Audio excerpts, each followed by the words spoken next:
I have some very sad news to relay right now, and that is that Eli Wiesel has passed away at the age of 87 today in Manhattan, New York.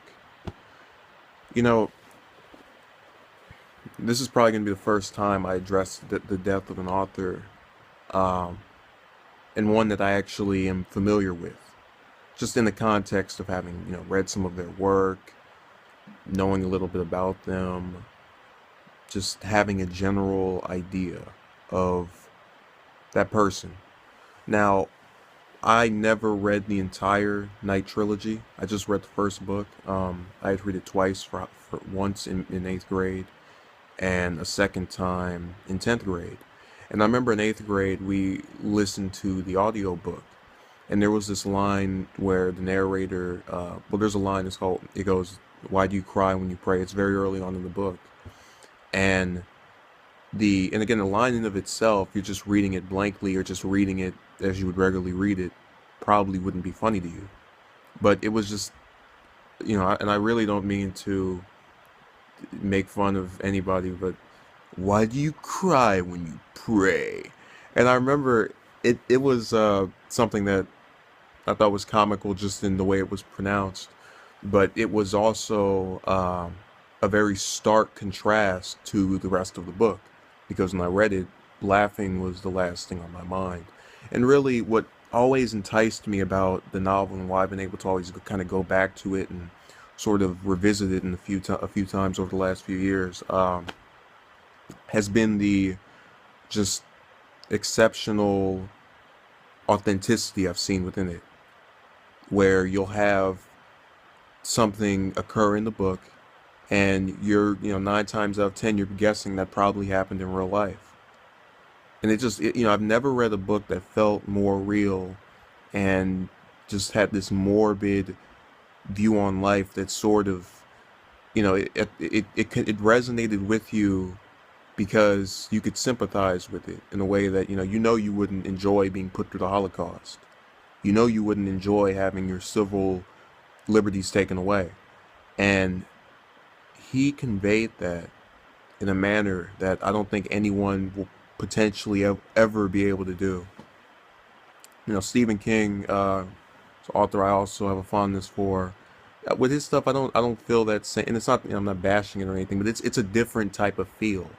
And I guess we all have our unique writing styles and just ways of getting things done.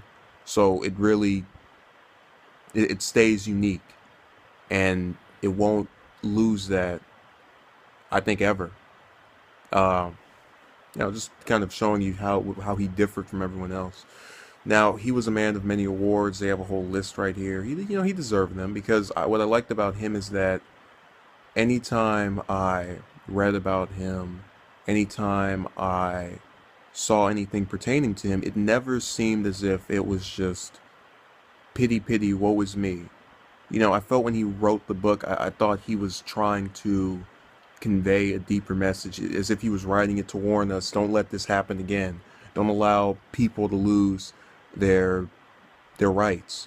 We have this ongoing Trump policy about banning Muslims, and it's that same thing where you're going to just discriminate against one particular demographic.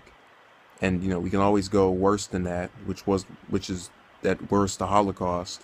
So I think he had an attempt to foreshadow in the pages of his books, all three of them really. But the other two I'm still not entirely familiar with.